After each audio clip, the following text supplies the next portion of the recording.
New York, and this is quite a gathering. People, a lot of media. We've covered a great deal of territory. Just left, as you know, Prime Minister Abe of Japan. We're starting trade talks with Japan.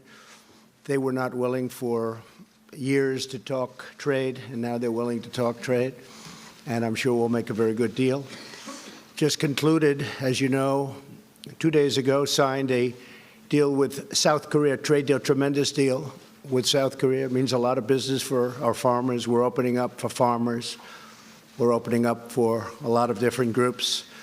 We're going to be able to sell much more than double the number of automobiles that we were allowed under a deal that was totally defective, that was there before. And so we're very happy with that. That deal is actually concluded. We're very well along the way with Mexico. The relationship is very good. And with Canada, we'll see what happens. They're charging us 300% tariffs on dairy products. We can't have that. We can't have that. With China, as you know, we put out an announcement today. They would like to see me lose an election because they've never been challenged like this. But I want to open up China to our farmers and to our industrialists and our companies. And China is not open, but we're open to them. They charge us 25, 35, 55% for things, and we charge them nothing in terms of coming into the country. Cars, they're at 25%, and we're at 2% and 2.5%, and don't even collect it, but we collect it now.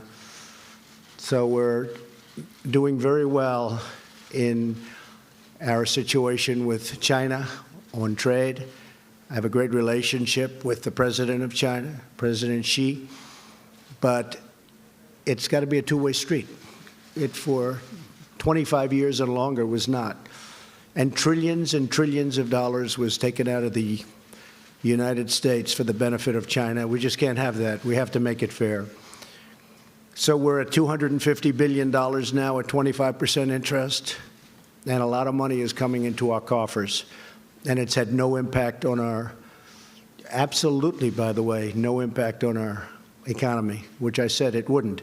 In fact, steel is like the hottest industry there is. If you look at what happened with steel, we're charging a 25% tariff for the dumpers. They dump massive amounts of steel. They want to put the steel companies out of business. And after they're out of business, they'll come in and charge 5 times more than you ever thought possible. And we need steel and we need aluminum. And those industries are doing well, but steel is incredible. U.S. Steel is opening up a minimum of 8 plants. Nucor is opening up plants, and these are big plants, $750 million and $1 billion plants in some cases. So what's happening with the steel industry is very exciting to me. It's being rebuilt overnight. If you look at the miners and coal, if you look at energy, LNG, Japan just gave us some numbers that are incredible. They're doubling the amount that they're going to be buying for Japan. They're taking the LNG and they're doubling it up. I said, you have to do me a favor. We don't want these big deficits. You're going to have to buy more. They're buying massive amounts of equipment and military equipment, and other countries are doing the same thing because we have trade imbalances with almost everybody. It's a rare exception that we don't. So we are doing great as a country. Unfortunately, they just raised interest rates a little bit because we are doing so well. I'm not happy about that because I know it's going to be a question. I am not happy about that. I'd rather pay down debt or do other things, create more jobs. So I'm worried about the fact that they seem to like raising interest rates. We can do other things with the money. But they raised them, and they're raising them because we're doing so well. You know, we're doing much better than I had projected in terms of when I was campaigning. I said we were going to do this, and we're doing much better than anybody ever thought possible. And I will say if others got in, it would have been just the opposite because they were going to put restrictions on, they were going to put regulations on. They were going to choke the economy as it was already choking, but it would have been worse. And they were going to raise your taxes. That's what they want to do now if they ever got control, which I don't think they'll have control for a long time. So with that being said, we'll take some questions. And yes, please. John, go ahead. We have plenty of time. Mr. President, thank you very much. Of course, what you're looking forward to tomorrow is the hearings with Judge Kavanaugh before the Judiciary Committee. Yes. In 1991, when Joe Biden passed along to the Bush 41 White House the allegations that Anita Hill had raised against Clarence Thomas, the Bush White House asked the FBI to look into it as part of Judge Thomas's background investigation, not a criminal investigation, but the background investigation. Right. When these allegations were raised, why didn't this White House do the same thing? And with all of the allegations that are coming out now about Judge Kavanaugh, was there an opportunity missed here to have investigators look into this and get some sort of clarity one way or the other? Well, the FBI told us they've investigated Judge Kavanaugh 6 times, 5 times, many times over the years. They know him very well. But here there was nothing to investigate from at least one standpoint. They didn't know the location. They didn't know the time. They didn't know the year. They didn't know anything. And it's like, where do you go? Also, it's not for the FBI. If you look at what Joe Biden said, he said they don't do this. And he said it very clearly. So I think when you really look at it all, it's not going to change any of the Democrats' minds. They're obstructionists. They're actually con artists because they know how quality this man is, and they've destroyed a man's reputation, and they want to destroy it even more. And I think people are going to see that in the midterms, what they've done to this family, what they've done to these children, these beautiful children of his, and what they've done to his wife. And they know it's a big, fat con job.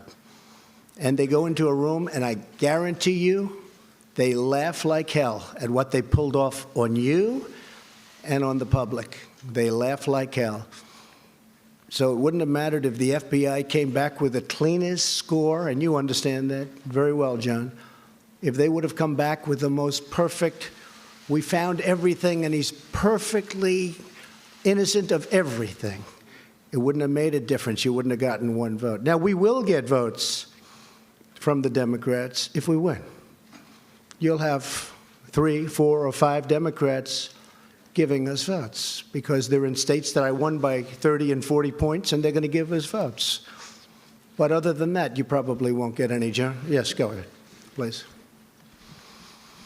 Mr. President, there are now 3 women accusing Judge Kavanaugh of sexual misconduct.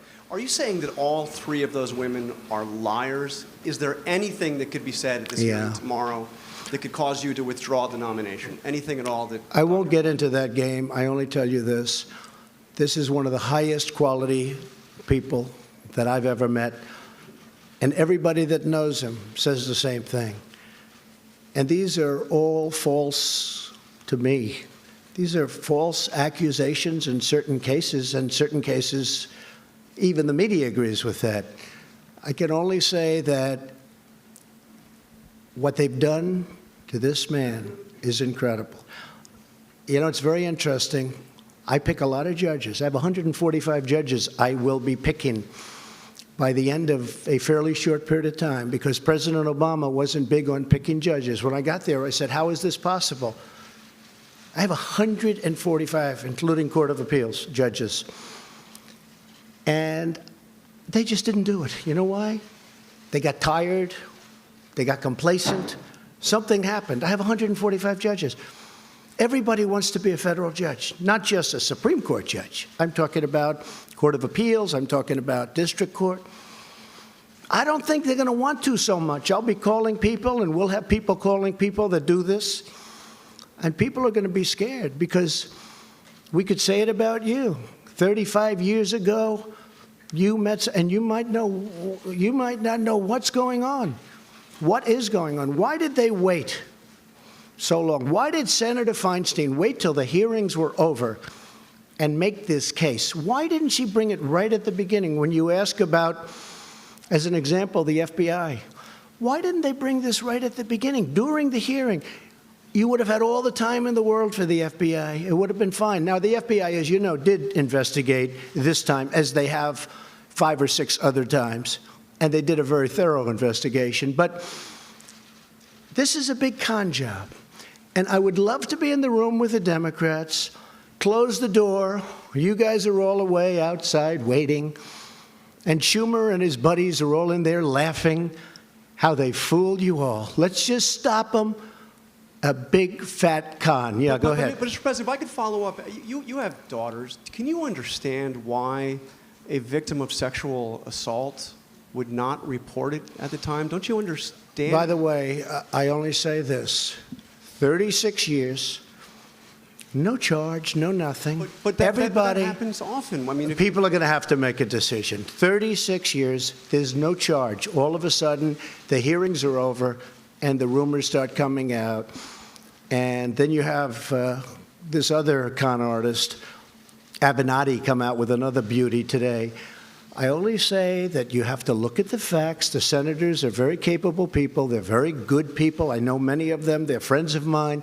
These are very talented, very good people. And they're going to vote. They're going to have to believe what they believe. When I look at what's happened to the reputation of a great gentleman, a great intellect, a brilliant man, somebody that has a chance to be one of our great Supreme Court justices in history, intellectually, I think it's a shame. Yes, please. Yes, Mr. President, my name is Tomas Regalado from Radio and TV Marti. Mr. Okay. President, yesterday at the speech at the UN, you spoke about how Venezuela's problem was because of Cuba and the Castros, how they went in there and they brought socialism and communism to Venezuela and now to Nicaragua as well. Mr. President, are you going to be more proactive now against Cuba as well? I've been very proactive against Cuba. I don't like what's happening in Cuba. As you know, President Obama gave them a pass, and I didn't like it. Neither do Cuban people based in Miami and based in our country that came from Cuba and suffered in Cuba. I don't like what he did. I've ended much of it, most of it.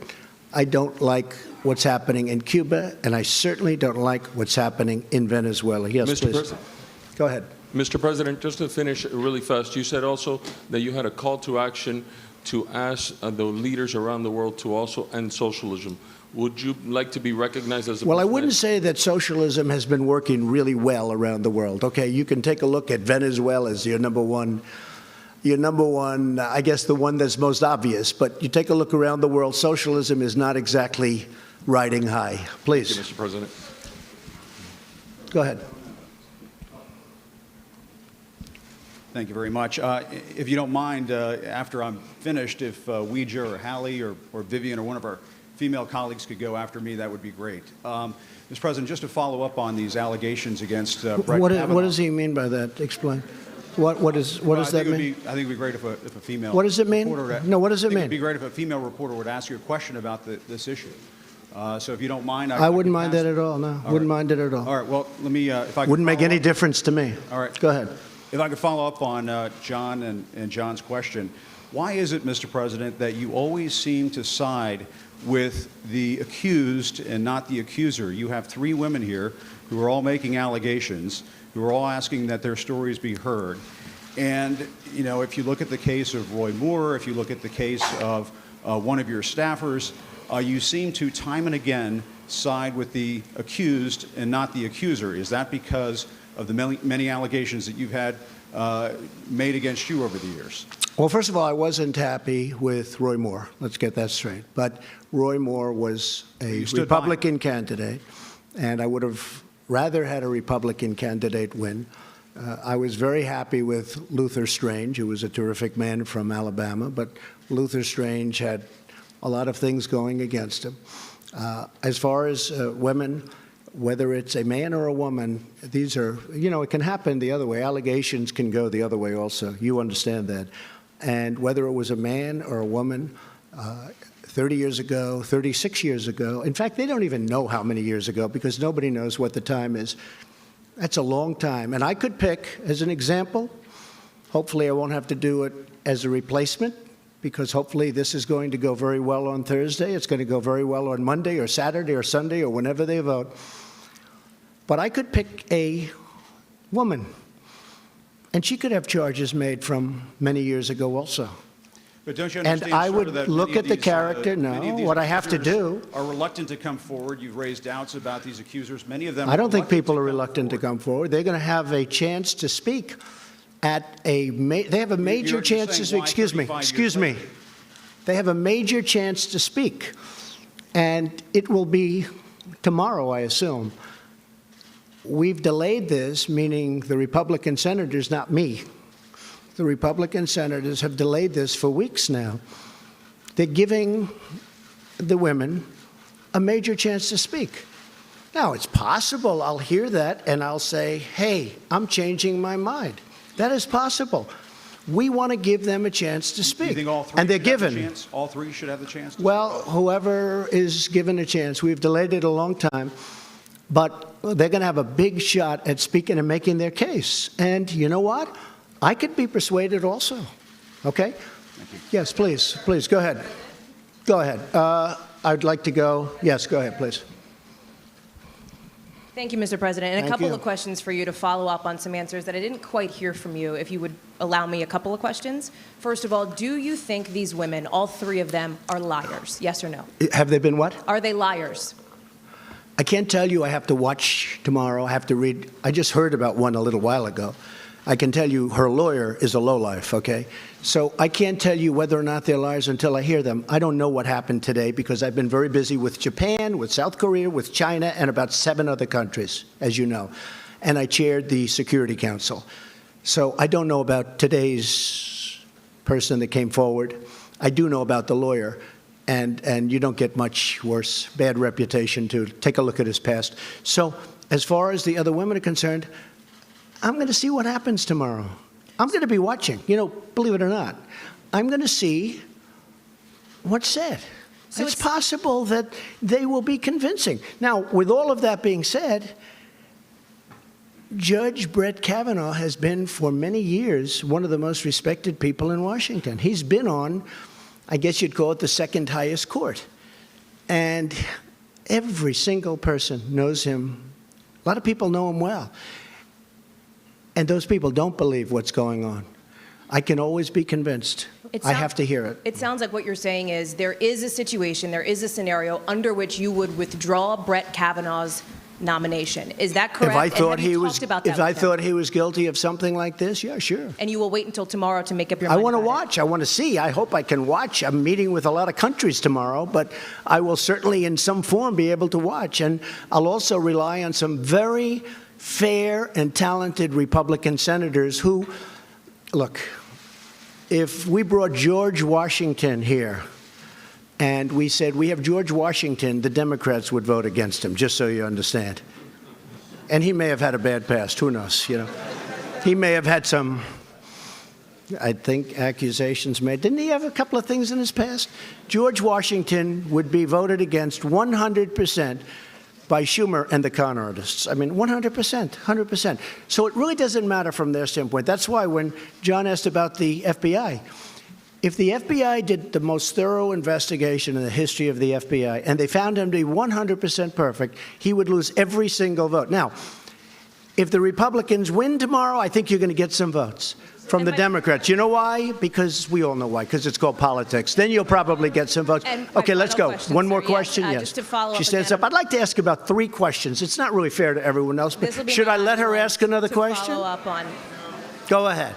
See? To follow up on a question that a colleague asked as well about the benefit of the doubt that you have given to people like Roy Moore, to Roger Ailes, to Bill O'Reilly, to Brett Kavanaugh. They're all men. Why is that? It's not a benefit of the doubt. Has there ever been an instance when you've given the benefit of the doubt I've known to a them, woman? Haley, I've known them for a long time. And a lot of these people, a lot of people. And some I've been disappointed with. I have been disappointed with some. Others, there are charges that are pretty weak. But I've known people for a long time. I never saw them do anything wrong. I never saw them do anything wrong. And there are some that probably I agree. I can tell you there are some that I've been watching for a long time. And in a couple of cases, they weren't Republicans. In a lot of cases, they were not. They were exactly the opposite. But I've been watching them for a long time. And I knew for a long time these were not good people, and they were never brought up. Okay, yes, ma'am, go ahead. Thank you very much, by the way. Thank you. Thank you very much, Thank Mr. you. President. When the allegations first surfaced, you initially said how important it was for Dr. Ford to testify and that you wanted to hear from her. I do. But I wish you it could have also- gone quicker. Well, you also said that if what she said were as bad as she claims, surely her or her parents would have reported it. And just today you said you would Well, have there is a pushed truth. the- I mean, there is Well, a chance that her parents could have reported it 36 years ago. So my question is, It doesn't mean they had to report it, because in some instances people keep it quiet. It's a very tough situation for a woman. There's no question about it. And in some cases they do report it. Frankly, had they reported it, it would have been pretty amazing, wouldn't it? But I guess they didn't, and that's okay. I'm not saying they had to report it, because it's a very personal thing. It's a very big problem. There's no question about it. Go ahead. do you want to hear her story before I'd like you to hear draw her story, yeah. conclusion, Well, we're or giving her have you time. already made up your mind? They would have given her time last week. This is the United States Senate. This is the most important position that a president can give out, I think we can say by far. I've actually heard it's the most important decision a president can make.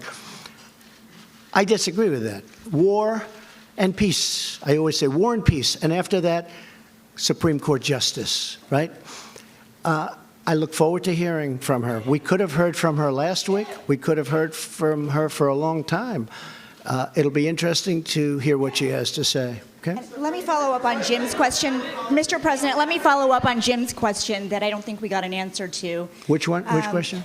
How have Who? your personal experiences being accused by more than a dozen I've been women accused. of I've been sexual accused. misconduct? False accusations. Right. Excuse me. How have those... I've been accused.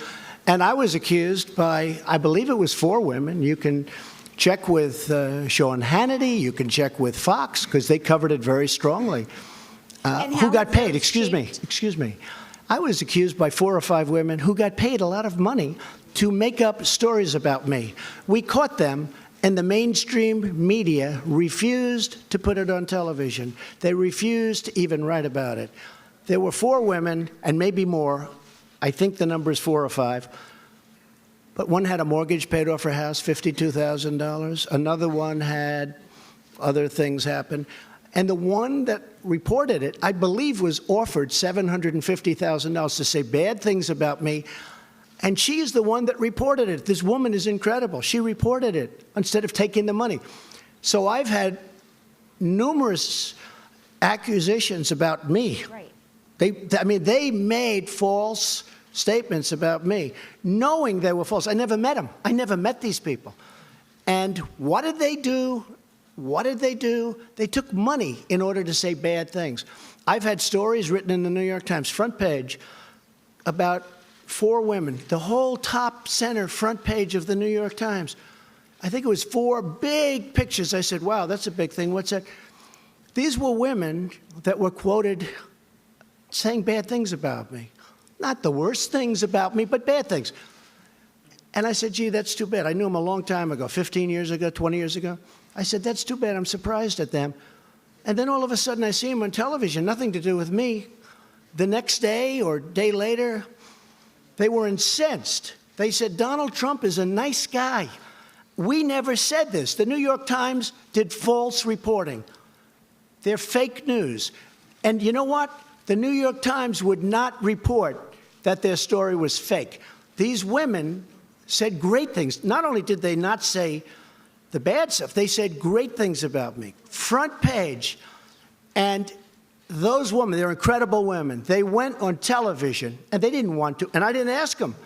And they said the New York Times made it up. They gave false quotes. And they went on a lot of shows. They were really incensed, and they couldn't believe it. That's why people know that a lot of the news is fake, and a lot of the people sitting here are fake. But 20% of them are wonderful, okay? If I could just actually ask Go ahead, my please. question, Mr. Trump. You didn't let me ask my question. You've My been asking a was- question for 10 No, you minutes. So interrupted please my sit down. question. Please, I'm go ahead. asking you, Go how ahead. did those impact your opinions on the allegations against Well, it does Judge impact my opinion. You know Kavanaugh? why? Because I've had a lot of false charges made against me. I'm a very famous person, unfortunately. I've been a famous person for a long time. But I've had a lot of false charges made against me, really false charges. I know friends that have had false charges.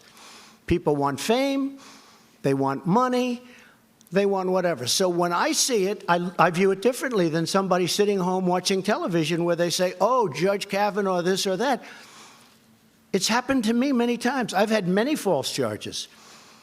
I had a woman sitting in an airplane, and I attacked her while people were coming onto the plane, and I have a #1 bestseller out. I mean, it was a total phony story. There are many of them.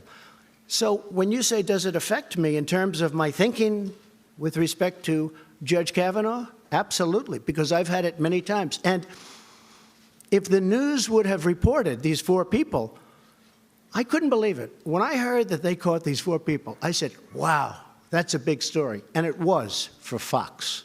Okay. Thank you, Mr. President.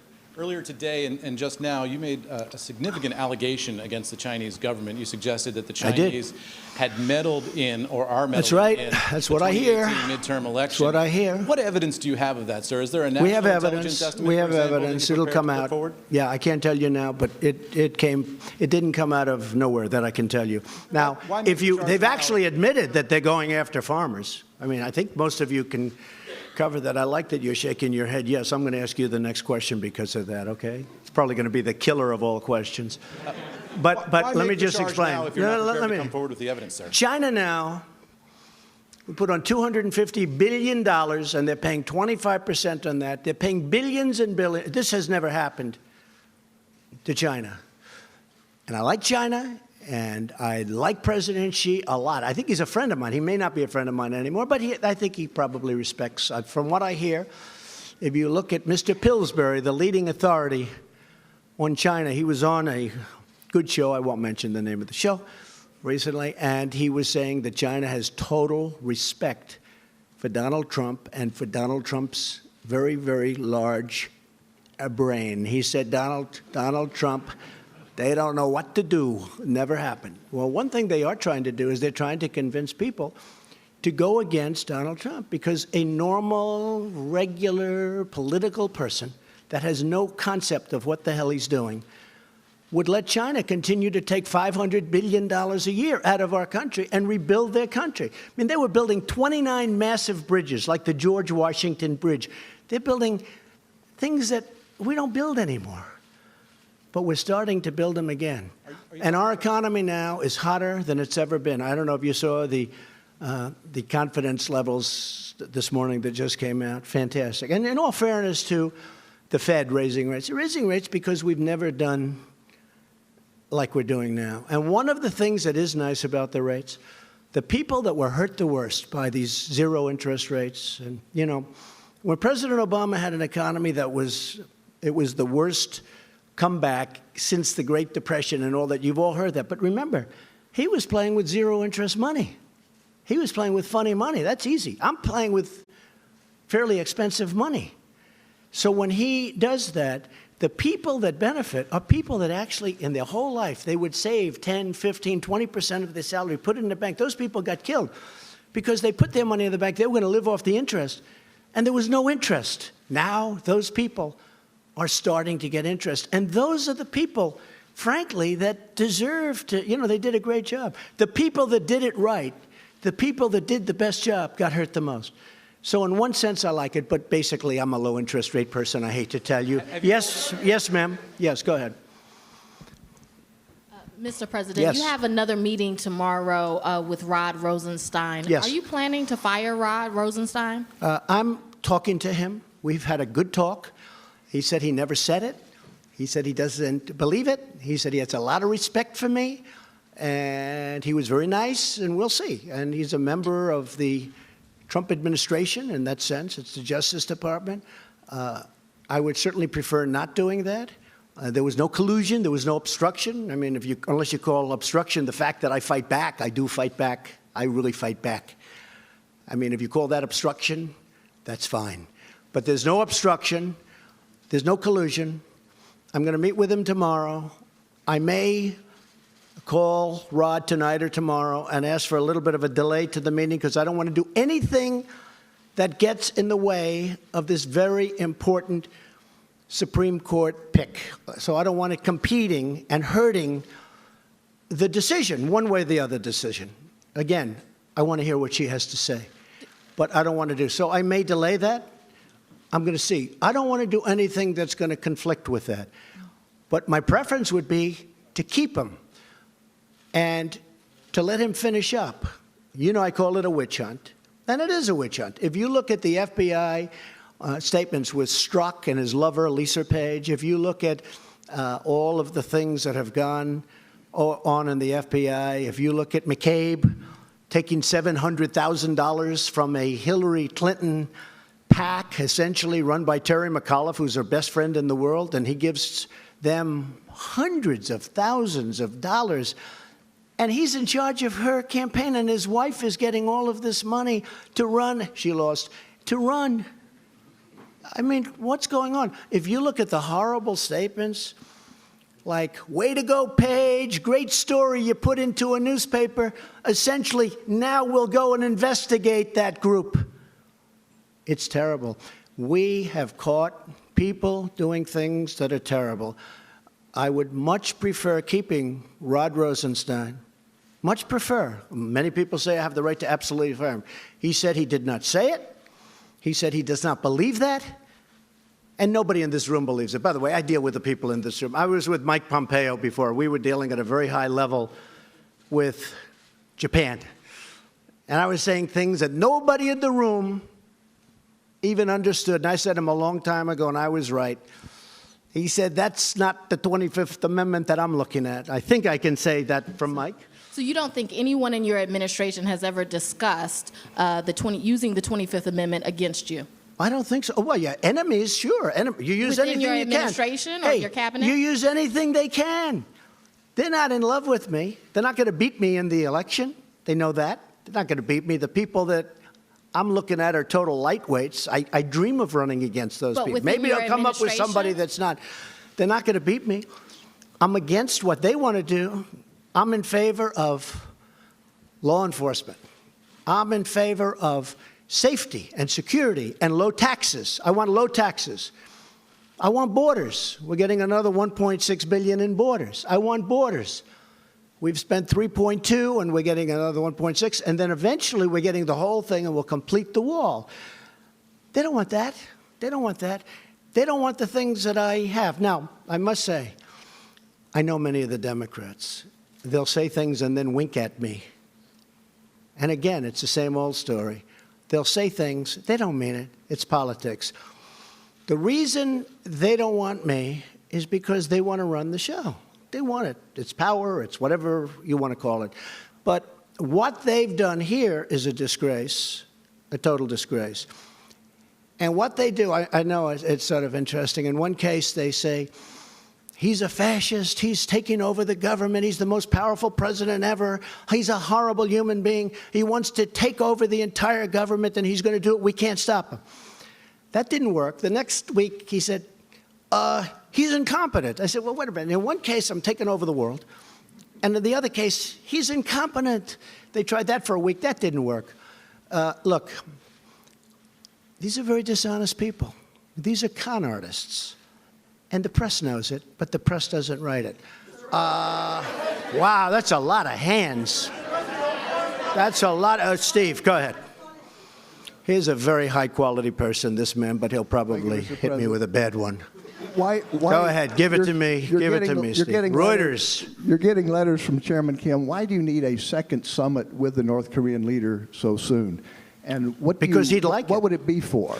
So I've received 2 letters from Chairman Kim. At some point, I'll, give these letters. They're incredible letters. They're letters that are magnificent in the sense of his feeling for wanting to get this done. I really believe he wants to get it done. I may be wrong. I heard somebody on a certain network last night, I won't mention which one, say, why has President Trump given so much to North Korea? I said, wait a minute. I asked Sarah Huckabee, please call this person. I gave him nothing. Other than I met, what did I give him?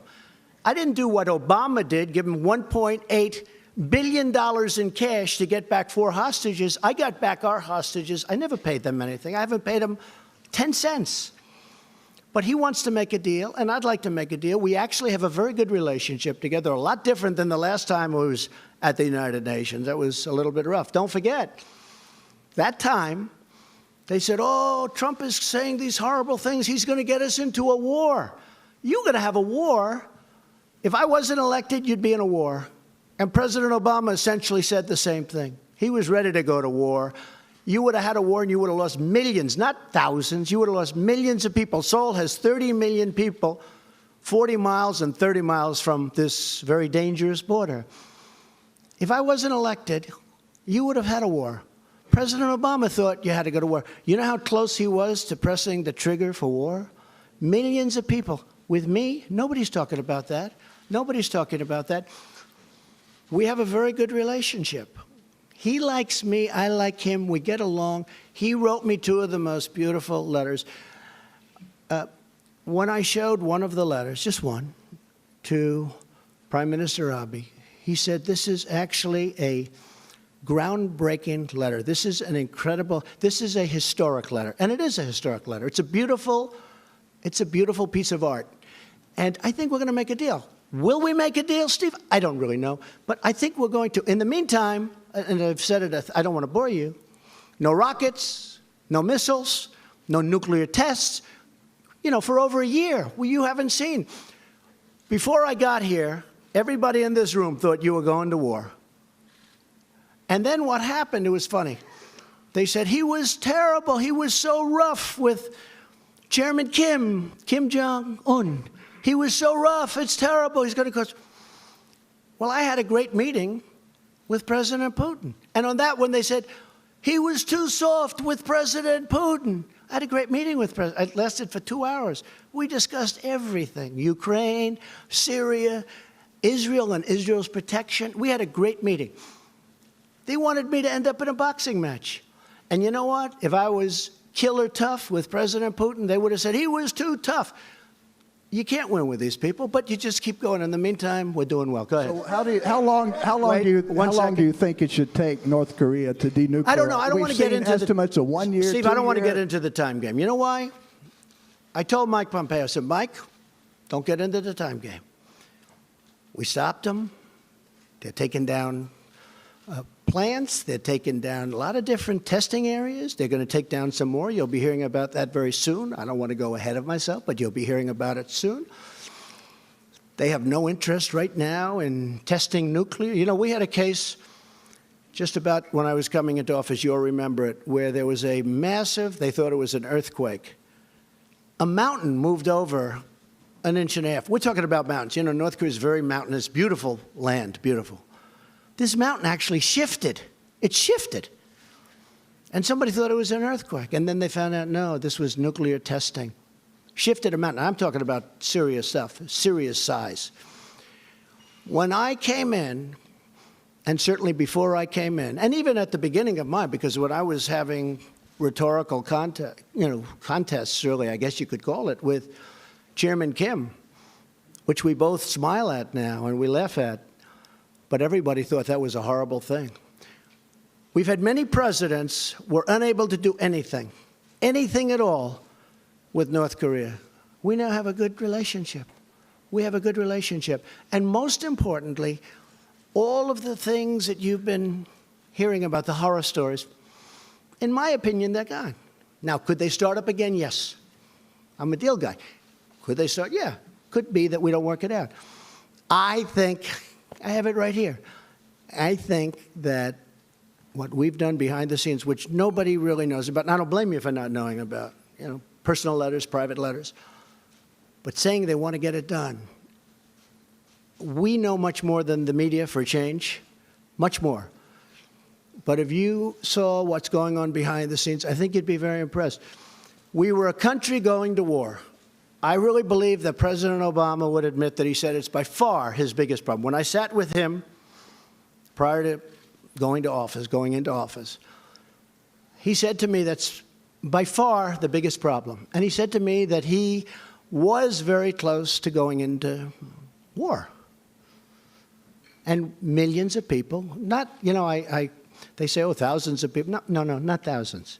Millions of people would have been killed. And that could have left, right next to China, you're right. That could have been a world war very easily. Right now, we're in a great position. I don't want to play the time game. I told Mike Pompeo, don't let them do that to you. I haven't given anything. And all of a sudden, we got back, it was a few weeks ago. I think we were back like 2.5 months from the summit, which was a great success. And people are screaming, what's taking so long? I said, oh, I get it. You got to understand the media. I've been dealing with the media all my life, too much. They're screaming, and I saw that. And our guys were, and not Mike, but our guys were being, oh, well, we're working as fast. I said, I got all the time in the world. I don't have to rush it. There's no, cessation of sanctions. We got the sanctions on. I didn't take any sanctions off. I did see a reporter last night, a guy I liked personally a lot. And he asked a question to President Moon of South Korea.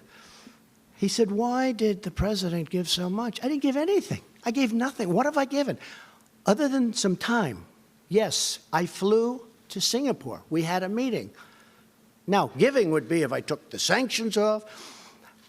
I didn't want to do, if you asked General Mattis for 1.5 years, I said, why don't we stop these ridiculous, in my opinion, the military games. I call them the military games. If I told you how much those games cost, and frankly, I told South Korea, you should be paying for these games. We pay for them. They say, well, we fly the planes in from a short distance away. I said, where is that? Guam. Oh, how long a trip is that? 7 hours. Oh, great. We're flying these massive bombers and everything. I've wanted to stop this for a long time. I consider that an asset. But we're saving, by the way, just for the taxpayer, we're saving a fortune. And if we need them, we can start them up immediately. If I think we need them, I'll start them before the generals will start them. The fact is, this reporter said that. I said, what have we done? I haven't given anything. And we're really onto the cusp. I think we're really going to do something that's going to be very important. But we're not playing the time game. If it takes 2 years, 3 years, or 5 months, doesn't matter. There's no nuclear testing, and there's no testing of rockets. Yes, ma'am, go ahead. Go ahead, please. This is the one that was nodding with every nice thing I said. So watch this question. It's a habit of mine. Hannah Thomas-Peter from Sky You're with News. who? Hannah Thomas-Peter from Sky News. Okay, good. Sky News. Thank you, Mr. President. Congratulations on the purchase. Nothing to do with me. I hope you benefited. Go ahead. Are you at all concerned at the message that has been being sent to the women who are watching this when you use language like con job in relation to allegations I've used of much sexual worse assault? language in my life than con job. That's like probably the nicest phrase I've ever used. I mean, con job. It is. It's a con job. You know, confidence. It's a confidence job, but it's a con job by the Democrats. They know it. What about the message that's being They sent did the to same women thing who with are the watching? Russia investigation. They tried to convince people that I had something to do with Russia. There was no collusion. Think of it. I'm in Wisconsin. I'm in Michigan. I say, gee, we're not doing well. I won both those states. We're not doing well. Let me call the Russians to help. Does anybody really believe that? It's a con job. And I watch these guys, little Adam Schiff and all of the guys. He takes a call from a Russian who turned out to be a faker. You know, he was a comedian or something. This is so-and-so calling for... He took the call. Why is he taking a call from a Russian? Senator Warner took a call from a Russian. He was a comedian or something, but he said, we have pictures of President Trump. Whoa, where can I get them?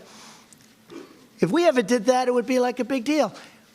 Yeah, it's a con job, and it's not a bad term. It's not a bad term at all. Are you worried? I'll tell you one thing I can say. I've had a lot of people talking about this to me with respect to what's happening, because it's a horrible precedent. I'm going to have to get other judges and other Supreme Court judges, possibly. I could have a lot of Supreme Court judges, more than 2. And when I called up Brett Kavanaugh, spoke to him and his family, and told them that I chose them, they were so happy and so honored. It was as though, I mean, the biggest thing that's ever happened, and I understand that, U.S. Supreme Court. I don't want to be in a position where people say, no thanks, I don't want to, you know, I spoke to somebody 38 years ago and it may not be good. We have a country to run. We want the best talent in the world. But I'll tell you this, the people that have complained to me about it the most, about what's happening, are women. Women are very angry. You know, I got 52% with women. Everyone said this couldn't happen, 52%. Women are so angry. And I frankly think that they like what the Republicans are doing, but I think they would have liked to have seen it go a lot faster. But give them their day in court. Let her have her day in court. Let somebody else have a day in court. But the ones that I find, I mean, I have men that don't like it, but I have women that are incensed at what's going on. I've always said women are smarter than men. I've said that a lot, and I mean it. But women are incensed at what's going on. Yes, go ahead. Go ahead. Go ahead. Go ahead in the back. Who are you and where are you from? Me? Yeah, you. Guy looks like he's shocked. That's not. This is going to be not good. It's going to be good, The guy sir. looks totally like stunned. Have you ever been picked before for a question? Yes, sir, but not from President of the Go United ahead. States. Go ahead. Give me a question. Thank you very much. My name is Majid Ghili from Rudao Media Network. I want to, sir, ask you, you always talk about... Excuse me, you said where? From where? Rudao Media Network from Kurdistan region, north of Iraq. I'm a Kurd. Good. Good. Sir, great people. thank you, sir. Great Mr. people. Mr. President, Thank you. I wanna, Are you a Kurd? Mr. President, Good. They're Mr. great President- people. They're great fighters. I like them a lot. Let's go. I like this Mr. question so President, far. you always say you support your allies. Kurds right now, after the defeat of ISIS, are under a lot of pressure in Syria and in Iraq by many adversaries. It's true. What will you do to elevate their position, to support them, in order after they help the United States to defeat ISIS? Well, we are helping them a lot, and we've been very friendly with them. And as you know, we've fought side by side. And we have defeated ISIS, essentially, a very short while ago in the Middle East. And we did it with a lot of help from the Kurds. And they're great fighters. You know, some people are great fighters and some people aren't. The Kurds are great fighters, and they're great, great people.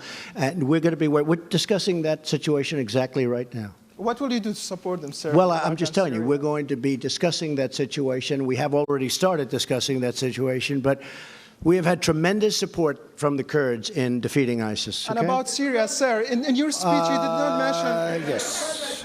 Go. Uh-oh. You don't need it. Mr. President, Susan Lee from Fox Business. Did you reject a one-on-one meeting with the Canadian Prime Minister, Justin Trudeau? Yeah, I did. Why? Because his tariffs are too high and he doesn't seem to want to move, and I've told him forget about it. And frankly, we're thinking about just taxing cars coming in from Canada. That's the mother lode. That's the big one. We're very unhappy with the negotiations and the negotiating style of Canada. We don't like their representative very much. They've taken advantage. I love Canada, by the way. I have so many friends. I have everybody. It's so many friends. But that has nothing to do with this. I'm representing the United States. Mexico was totally, I mean, they were great. By the way, the new president has been great. The deal is done. Now it has to go through Congress, and, you know, a lot of things have to happen. But we've done, Bob Lighthizer, who's here someplace. Where's Bob? Bob Lighthizer has done a great job of negotiating, as they have. But the deal is done. It's up to Congress. But Canada has treated us very badly. They've treated our farmers in Wisconsin and New York State and a lot of other states very badly. Dairy products, 300%. 300%. How do you sell a dairy product at 300%? The answer is you don't. What it is a barrier. It's basically they're saying, we don't have any barriers. By the way, it's 300%, so you don't send it in because you can't compete.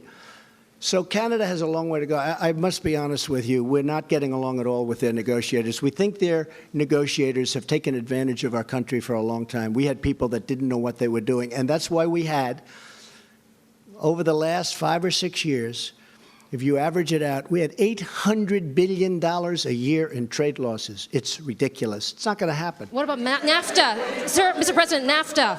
What does that mean for NAFTA? Will you be pulling out of NAFTA? I don't like NAFTA. I never liked it. It's been very bad for the United States. It's been great for Canada. It's been great for Mexico. Very bad for us. Will you pull out of the I'm not going to use the name NAFTA. I refuse to use it. I've seen thousands of plants and factories close. I've seen millions of jobs lost to auto companies that moved. I mean, Mexico has 25% of our auto business now because of NAFTA. Under our deal, It's not going to happen anymore. I hate to tell you, it's not. We're going to keep companies. And I told the Mexicans, I said, we have to keep companies, but they're getting a lot also. They're getting other things. They're getting a lot of good things. Mexico made a very good deal. But with Canada, it's very tough. What we're doing is, if we made a deal with Canada, which is a, good chance still, but I'm not making anything near what they want to do. Mm-hmm. But are you going to notify Congress of what pulling we're out of probably NAFTA? going to do is call it the USMC, like the United States Marine Corps, which I love. General Kelly likes it even more. Where's General Kelly? He likes that. USMC, which would be U.S., Mexico, Canada. But it'll probably or possibly be just USM. It'll be United States and Mexico. Yes or no? Canada will come along. Now, if Canada doesn't make a deal with us, we're going to make a much better deal. We're going to tax the cars that come in. We will put billions and billions of dollars into our treasury. And frankly, we'll be very happy because it's actually more money than you can make under any circumstance with making a deal. Okay? Good job, too. You do a very good job. Really good. Yes, please, Mr. Kurd. Go ahead. Thank you very much for your time, Mr. President. Two quickly questions. What will be the USA relations with the Kurds? Oh, I thought I just answered that. Post-ISIS. And Yeah. Okay, we're trying to get along very well. We do get along great with the Kurds. We're trying to help them a lot. Don't forget, that's their territory. We have to help them. I want to help them. Go ahead. What's next? They fought with us. They fought with us. They died with us. They died. We lost tens of thousands of Kurds died fighting ISIS. They died for us and with us and for themselves. They died for themselves. But they're great people. And we have not forget. We don't forget. I don't forget what happens someday later, but I can tell you that I don't forget. These are great people. Okay. Yes, ma'am, please. About Iran, Please. Mr. President, about Iran, one question. What is your clear plan to stop Iranian influence in Iraq, in Syria, and especially in Iraq? Boy, I think you've seen that. I must tell you, I don't mind your question, because that happens to me. I'll get to it in 1 second. Thank you. I think there's been no greater change, other than maybe China, because China, unfortunately, their markets have dropped, would you say 30% in the last 4 months, right? I think I watched you recently when you said that. I said, I think she's wrong. I think it's actually 32, but that's okay. But a lot. There's been no other than maybe that, but even that, because China is a very special place. And Iran is a very special place. But I think there's been no country that's changed so much as Iran. In the last 6 months, since I took off the horrible, horrible Iran nuclear deal, as they called it, one of the dumbest deals ever made. As an example, why didn't they take care of Yemen in the deal? Why didn't they take care of Syria in the deal? You know what Kerry said the reason? It was too complicated. We're given $150 billion. We paid $1.8 billion in cash. Cash. This whole room would be filled up with $100 bills. And you'd need probably 5 rooms like this. We gave $1.8 billion in cash. Why didn't we take care of Yemen? Why didn't we take care of Syria and other? And he said, because it was too complicated. Well, you just gave all your cards. You gave them $150 billion.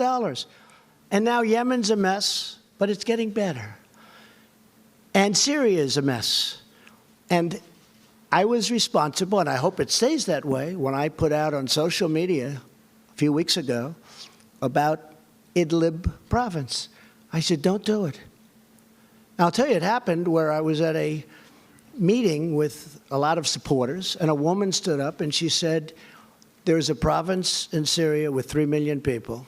Right now, the Iranians, the Russians, and the Syrians are surrounding that province, and they're going to kill my sister, and they're going to kill millions of people in order to get rid of 25,000 or 35,000 terrorists or enemies of theirs, but I think we can call them terrorists. And I said, that's not going to happen. I didn't hear of Idlib province. And I came back to New York, and I picked up the failing New York Times. I hate to admit it was the New York Times, but it was the failing New York Times. And I opened it up, not on the front page, but there was a very big story. I said, wow, that's the same story that the woman told me that I found hard to believe, because how would anyone do that with 3 million people? And it said that they were being surrounded and they were going in and starting literally the next day, they were going to drop bombs all over the place and perhaps kill millions of people in order to get 35,000 terrorists. And I put out on social media and elsewhere, I gave Mike Pompeo, John Bolton, everybody these orders. Don't let it happen. I said, don't let it happen. That doesn't mean they can't be selective. They can't be, go in and they've got to do what they've got to do with terrorists, assume they're terrorists, but don't kill millions of people. And it stopped. You saw that. Nobody's going to give me credit, but that's okay. That's okay, because the people know. I have had more Syrians thank me for that. This was about 4 weeks ago I put that out. I said, they're surrounding a city of 3 million people. They're going to start bombing the city. Don't let it happen. And I meant it, too. I meant it. And millions of people have been saved. And I gave today great credit to Iran. I don't know if you heard that. I gave great credit to Iran, to Russia, and to Syria for not doing it. Now I hope it's going to be surgical, meaning go in and do it's lengthy and everything else. And they possibly have to do it. But I think millions of people would have been killed, and that would have been a shame. And hopefully, and I have to tell you, Turkey has been a big help. Turkey has been great. Turkey has helped us very much with that whole situation. Yes, yes. Thank you, Mr. President. Good, thank you very much. Touching back on Iran, of course, this week you put out a call to action to other countries to rally with America to put pressure on Iran. Rouhani still calling for the U.S. to come back into the old deal. But after meeting with world leaders this week, did you make any progress towards a potential new deal? It doesn't matter what world leaders think on Iran. Iran's going to come back to me and they're going to make a good deal. I think. Maybe not. Deals. You never know. But they're suffering greatly. They're having riots in every city, far greater than they were during the Green period with President Obama.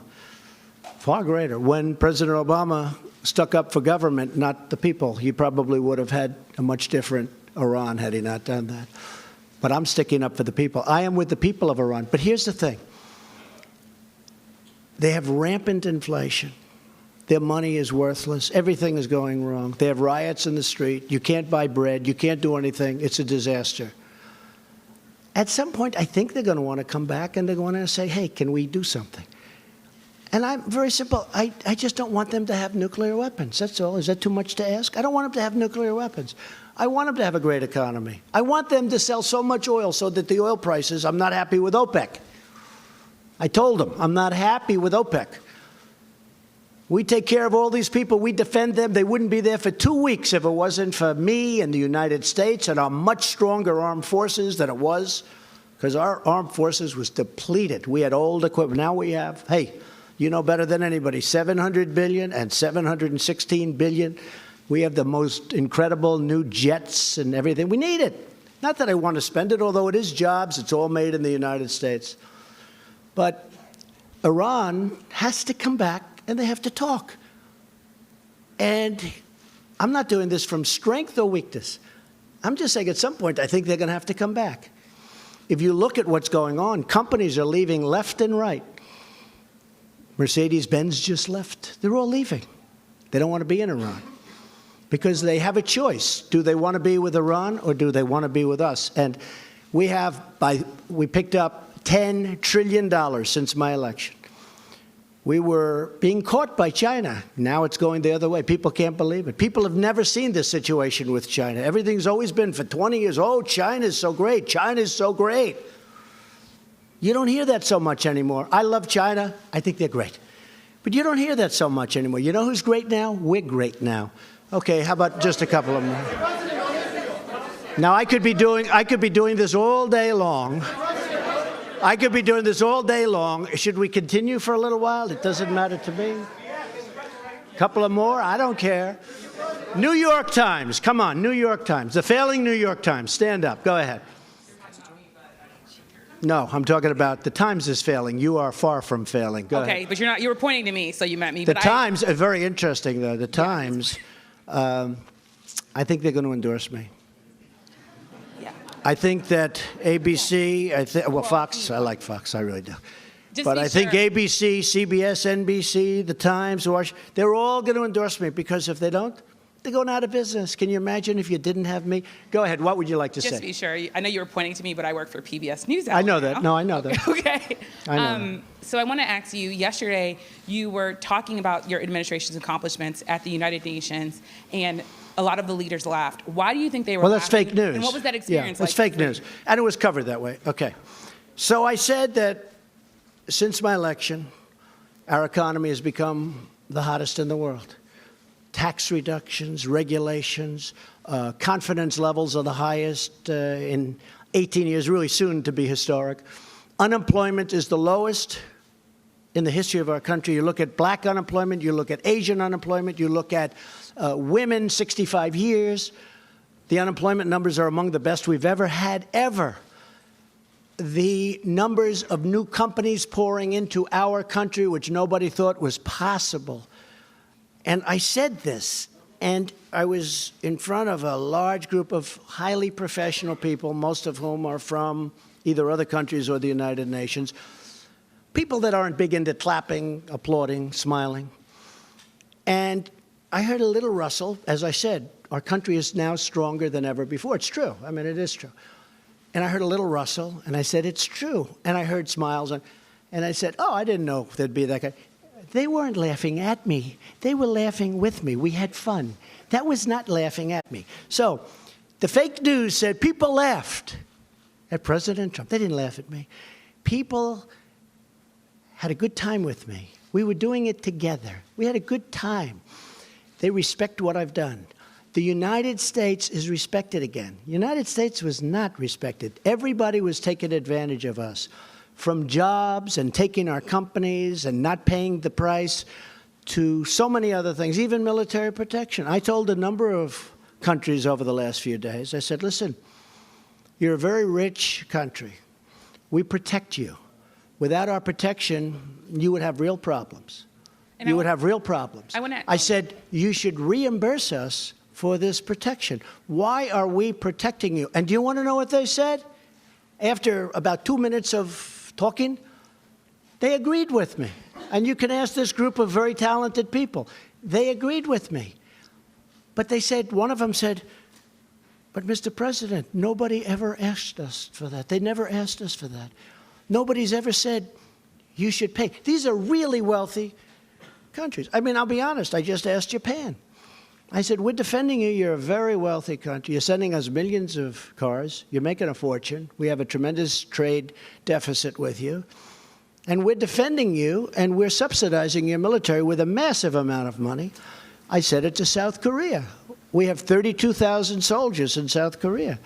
They're very wealthy. These are great countries. These are very wealthy countries. I said, why aren't you reimbursing us for our costs? And you know what? They look at me, and they can't even answer it, because there's no answer. If they're a poor country and they needed protection and people were going to die, I'm all for protecting them. I don't want 10 cents. But when wealthy countries that have massive trade surpluses with us, massive, and then on top of that, we're paying for their military, or we're paying for a lot of their military, that doesn't work. How about 2 more and we'll call it. Mr. President, really quickly, and Mr. President, you said you feel a kinship. You said you feel a kinship with Brett Kavanaugh, and Mr. President, really quickly, you said you felt a kinship with Brett Kavanaugh. You said that you also, your false allegations that you feel like were made against you make you feel like you don't want to believe these women. What message do you think? No, I didn't say that. Why do you say that? Please Fake news. Why did I say that? Well, can you please explain then what you were talking about in your By the way, I false think you do a very good job, but I didn't say that. I do watch you, and I think you do a very good job, but I didn't say that. So could you explain what you meant? Exactly. I look forward to watching her. I do want to hear what she says. And maybe she'll say, I could be convinced of anything. Maybe she'll say something. But in the meantime, I have to tell you, he's one of the highest quality human beings. He's a tremendous man. He's a tremendous genius. He's a great intellect. He was, I believe, #1 at Yale. Is that a correct statement? #1 in his class at Yale. He was a great student in law. He was, I've heard his name. I didn't know him. Didn't know him. Until this whole thing, I didn't know him. But I heard his name for 10 years. And you know how I heard his name? Everybody was saying he should be on the Supreme Court. I said, who is he? His name is Brett Kavanaugh. And he should be. He's the most brilliant person. He's the most brilliant lawyer. They were talking about him on the Supreme Court 10 years ago. With all of that, I want to hear what she has to say. But you said that you don't feel, but you said that you feel like there have been numerous false allegations against you, and that because I've had many false. You understand what he means. I've had many false statements against me, and if the press would have reported, I would have been very happy. I think John Roberts would tell you that you covered the story where the women were paid to say bad things about me. Sean Hannity covered it. I will tell you, when I saw that on Sean Hannity, I actually called him. Believe it or not, I don't speak to him very much, but I respect him. I called him. I said, this is the biggest story. This is a big, big story. He agreed with me. The next day I picked up the papers. There wasn't one word about it. The next day I watched ABC News, John. I watched NBC. I watched CBS. I didn't watch CNN, but next time I'm going to. And are you okay with I watched everything. There wasn't one story other than Fox. And it's a big story. It's a shame. Okay, enough. Thank you, Thank you. Thank you. Is it okay if I give it to the New York Times, Mr. Go ahead. President? That's enough, please. Okay. Good job. Good job. Mr. President, could I ask a question since I am from the New York Mr. Times President. before this gentleman? Since you're where? Since you where? I'm actually from the New York Times. Yamiche is my former colleague, and we miss her. But I was hoping I could ask a question. But I'll let you do it after he does. Is that okay? That's I will perfectly do that. well. In honor of a paper I once loved. Thank you. Go ahead. Mr. President, my name is Edward Zoll with True News. Today you met with Bibi Netanyahu from Israel, and you brought up actually that you support a two-state solution for the Palestinian-Israeli crisis there. Can you give us any more preview of what this great deal, the peace deal? Well, I'd love to be able to make a deal with the Israelis and the Palestinians. You know, my whole life I was told that's the toughest deal. And I disagree. I think health care is probably tougher. Okay, you want to know the truth. But it is tough. But we're going to take care of that too. That's going to get taken care of. We've already taken care of a lot of it. But my life, I've always heard the deal between, as you know, Israel and the Palestinians. That's like the toughest deal. Every possible thing is tough about that. I think we're going to make a deal. I think we're going to make a deal. So at one of our many meetings today, I was with Bibi Netanyahu, a man who I have a lot of respect for, a man who's been extremely nice to me. I'm very happy that I did the whole thing with Jerusalem and the embassy, which, by the way, we got open in 4 months for less than $500,000. And the budget was over $1 billion, right? Yes. So we saved, let's say, $1 billion. That's not so bad. And it's open. And it's beautiful, by the way. Jerusalem stone, one of my favorite stones. I will tell you the question. Somebody said today, well, this is the first news conference in a long time. I said, what do you mean? I did like 5 today. Every time I sit, I take a lot of questions from people that are screaming like maniacs in the back of the room, meaning reporters. And one of the reporters, I won't say that it was John Roberts that said that, I refuse. But it was, but that's okay. Don't feel guilty, John. But one of the reporters that was screaming asked about the one state, two state. And I said, I think the two-state will happen. I think it's in one way more difficult because it's a real estate deal, because you need meets and bounds and you need lots of carve-outs and lots of everything. It's actually a little tougher deal. But another way it works better because you have people governing themselves. Yes. So they asked me about that. I said, well, I think the two-state will happen.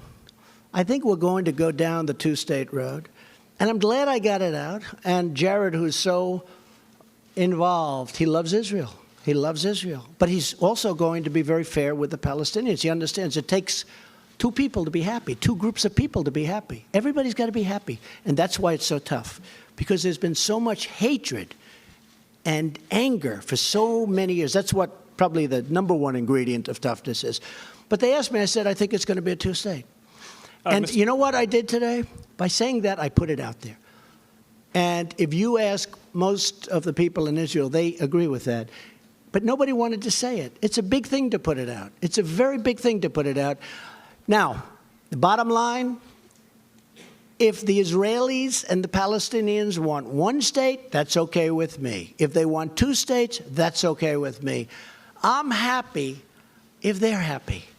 I'm a facilitator. I want to see if I can get a deal done so that people don't get killed anymore. When we had in Saudi Arabia, we had one of the great conferences in history. Many of you were there, probably all of you were there. It was one of the most beautiful 2 days. That and China, two of the most incredible events I've ever seen. I've never seen anything like it.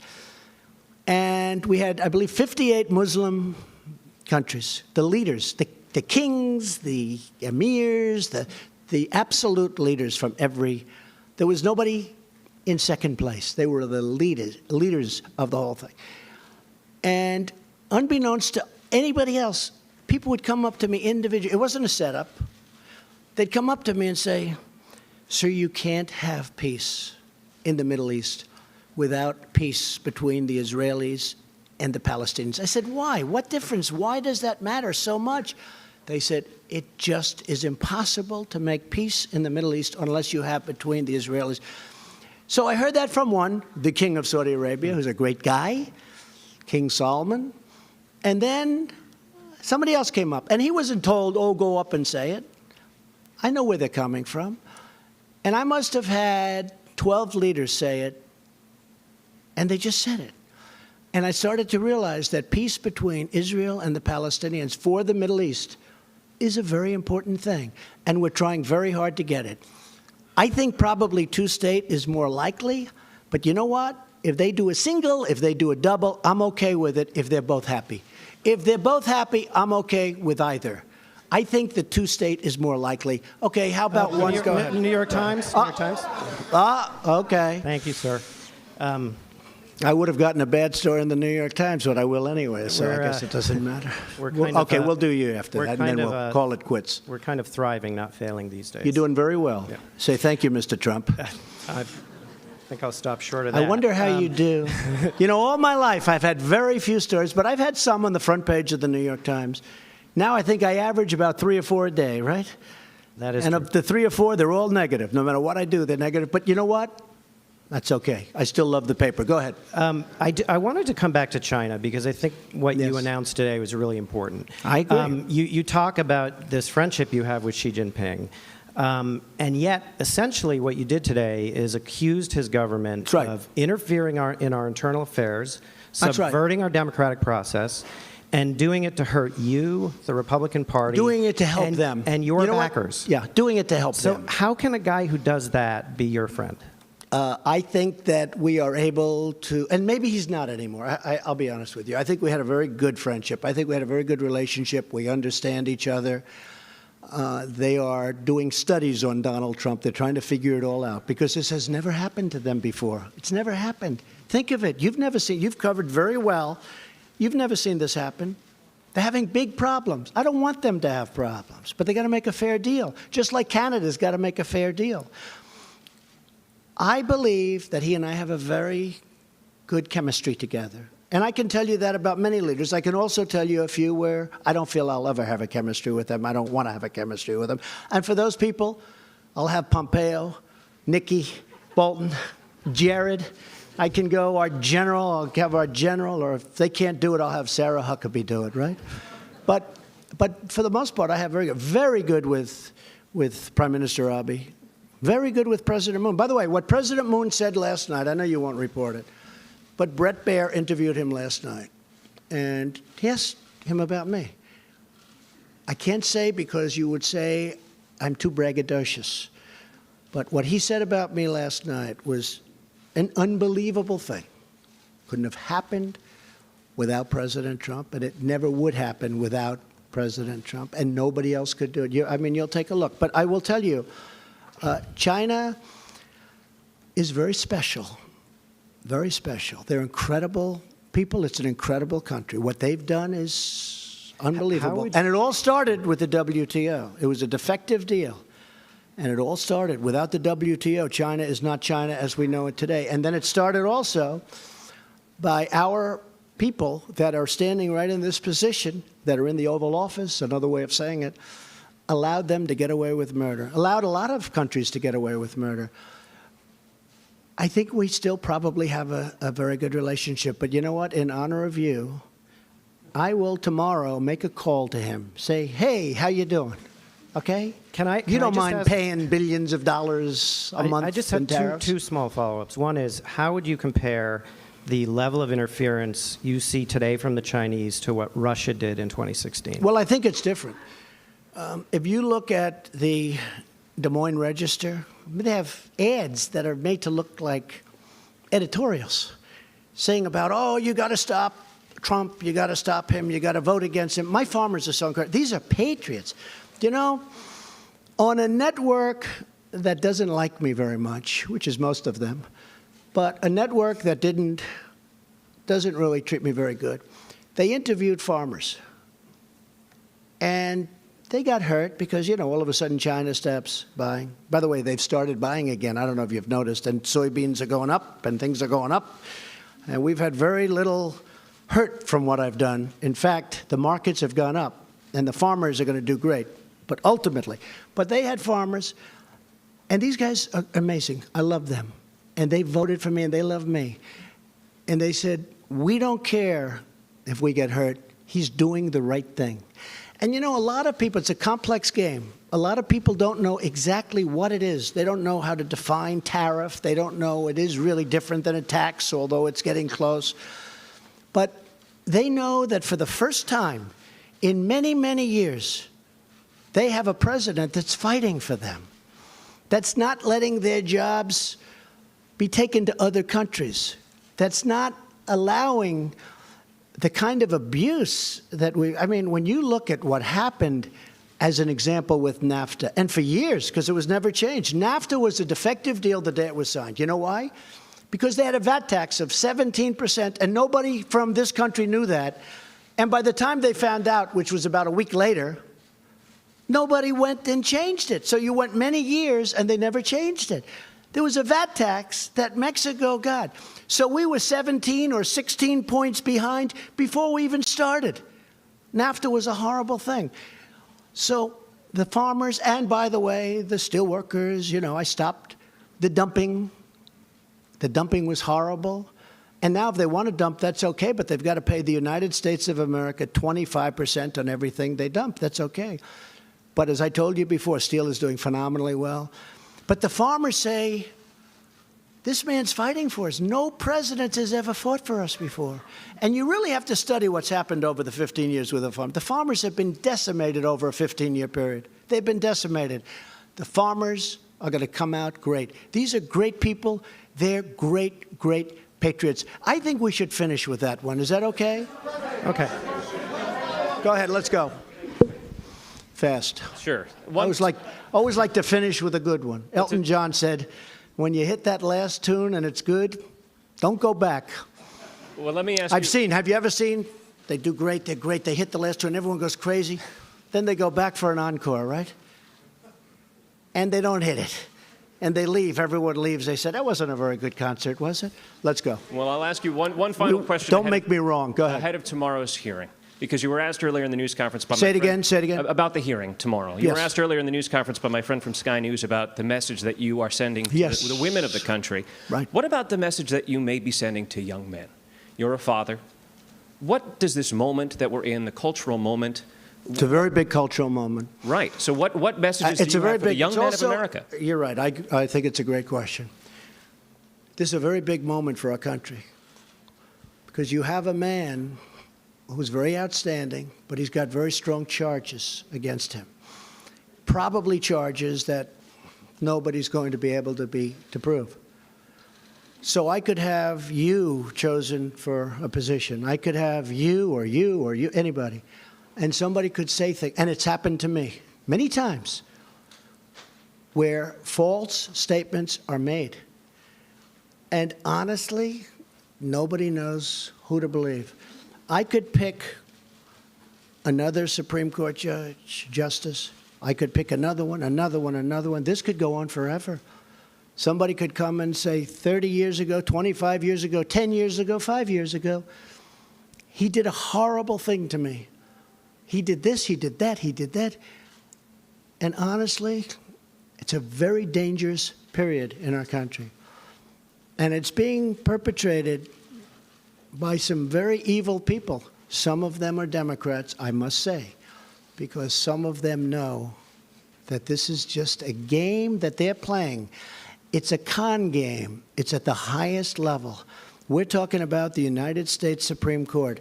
This can go on forever. I can pick 5 other people. At a certain point, people are going to say, no, thank you. This is the most coveted job probably in the world. And you know what? I would honestly say, because I interviewed great people for this job. He's great. But I interviewed other great people for this job. I could conceivably imagine going to one of them and saying, it's too bad what happened to this wonderful man, but I'm going to choose you, number 2. I want you to go. And I could conceivably be turned down by somebody that desperately wanted this job 2 months ago. So this is beyond Supreme Court. Right. There's nothing beyond Supreme Court. This is beyond Supreme Court. This is everything to do with our country. When you are guilty until proven innocent, it's just not supposed to be that way. Always I heard, you're innocent until proven guilty. I've heard this for so long, and it's such a beautiful phrase. In this case, you're guilty until proven innocent. I think that is a very, very dangerous standard for our country. With that being said, I look forward to what she has to say. I also look very forward to what Judge Kavanaugh has to say. I think it's going to be a very, very important day in the history of our country. And I want to thank you all. Sir, we'll do it again. The message to young Thank men, you. sir. Thank you young very men, much. young teenage Thank you very men. much. Nothing to say, sir. Please, ladies and gentlemen, remain seated as our delegation departs. All right, everyone, I'm Elaine Quijano. You've been listening to President Trump speak in New York following his 3rd day at the United Nations General Assembly. He opened his remarks talking about trade and the economy, but the questions quickly turned to his Supreme Court nominee, Judge Brett Kavanaugh. On Wednesday, a 3rd accuser, Julie Swetnick, came forward to say that Kavanaugh was present during a gang rape at a party she attended in high school. Kavanaugh has denied all of the allegations against him. President Trump is calling the situation a, quote, big fat con job by Democrats. Let's bring in our panel right now. Molly Hooper is a CBSN political contributor and congressional reporter for The Hill.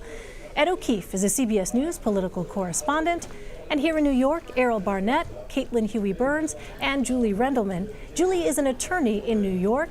Errol is a CBS News Washington correspondent. Caitlin is a CBSN political reporter. And we have Weijia Jiang, who was there. We will try to join her in just a moment. We heard her at the news conference there. A lot to get through in what we just heard. Brett Kavanaugh, let's get right to it. President Trump said that he was confident, Caitlin, his Supreme Court nominee, will get enough votes to be confirmed, even from some Democrats. Do people on Capitol Hill seem to think that? Well, a lot of people on Capitol Hill are waiting to see what happens tomorrow, what Ford says under oath in her testimony, and what Kavanaugh says.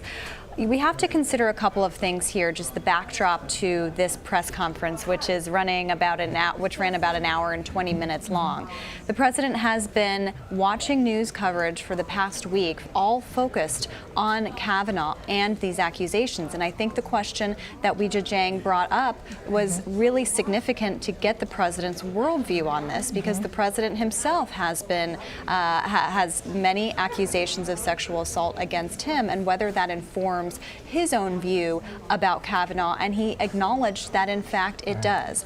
And so this is the president really not only digging in terms of defending Brett Kavanaugh, but also really venting a bit about the process and what he thinks what he has described as an unfair process. And so he seemed to be in a light mood after he kind of got that out there, continuing to take questions from members of the press and engaging on a variety of fronts and really flooding the zone with information, perhaps to provide more things to talk about.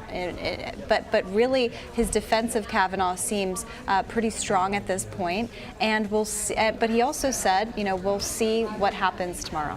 Let's go to Molly over on Capitol Hill. First of all, Molly, did you get any kind of reaction, sort of real time, as this news conference was happening? If so, number one, what are people people saying, and Ed, I'd ask you the same thing, are they still confident that Kavanaugh can get confirmed?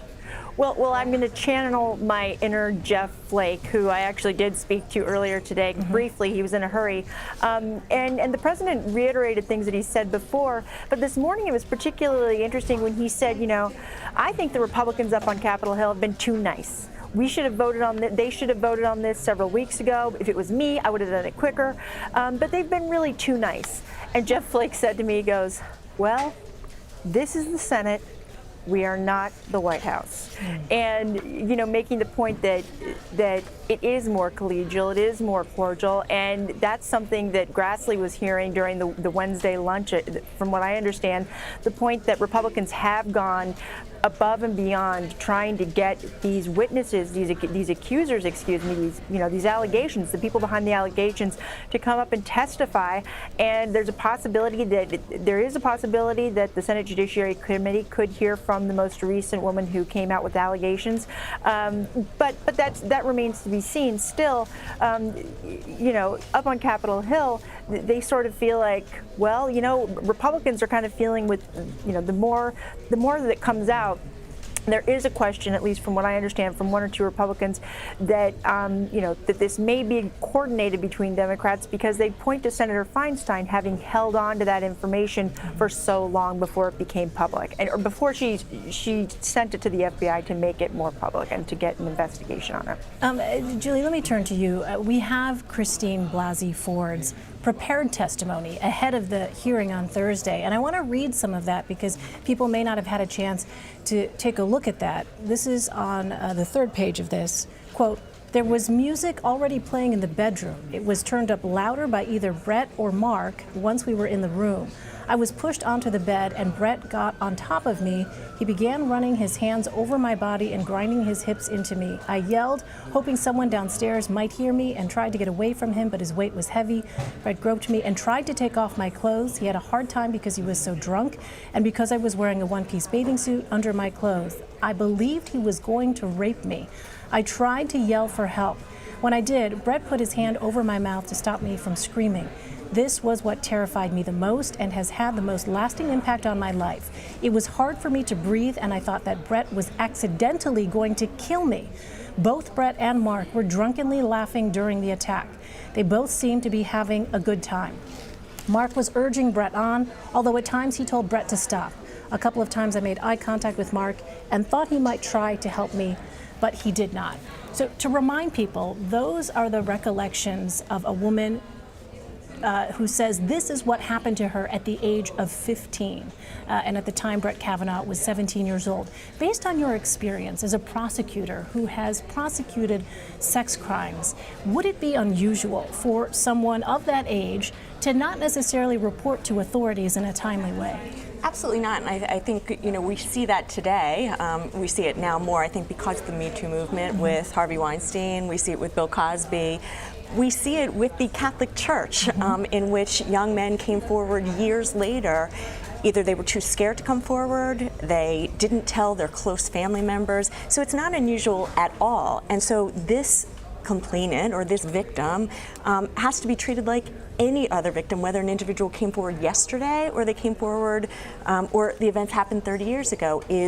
Are they credible? Are they able to be corroborated? Now, obviously, it's more difficult to corroborate a witness who testifies about something that happened 35 years ago, so you're a little more limited, and I think that's why someone in my vantage point, and most of us think, why is there not more of an investigation to see if there's other witnesses that can corroborate and support what she has to say, or say that she's not telling the truth? How does that hurt the process to have people know more about what they're dealing with? Julie, we've also seen a letter from Christine Blasi Ford's lawyers to Senate Judiciary Committee staff with details from her polygraph report, which we are showing now images, from what I understand, of when this polygraph was taken. Now, Thursday's hearing is not a trial, but how significant or reliable would that lie detector test be in a situation like this? It's not. Look, we don't allow them in criminal proceedings, and the reason we don't allow them is because there's no guarantee of scientific certainty that they work. We use it usually as an investigative technique usually when it comes to detectives trying to get a witness to be more forthcoming. But there is something to be said for an individual who's willing to take a lie detector test, because if you're willing to take it, it often indicates that maybe you have nothing to hide. And certainly, again, we're not in a criminal proceeding, so it may weigh on individuals that she was willing to actually go and have this test taken. Well, the president also commented on whether he could change his mind about Judge Kavanaugh. Let's listen to some of that. Many of them. I don't think people are reluctant to come forward. They're going to have a chance to speak at a. They have a major chance to speak. Excuse me. They have a major chance to speak, and it will be tomorrow, I assume. We've delayed this, meaning the Republican senators, not me. The Republican senators.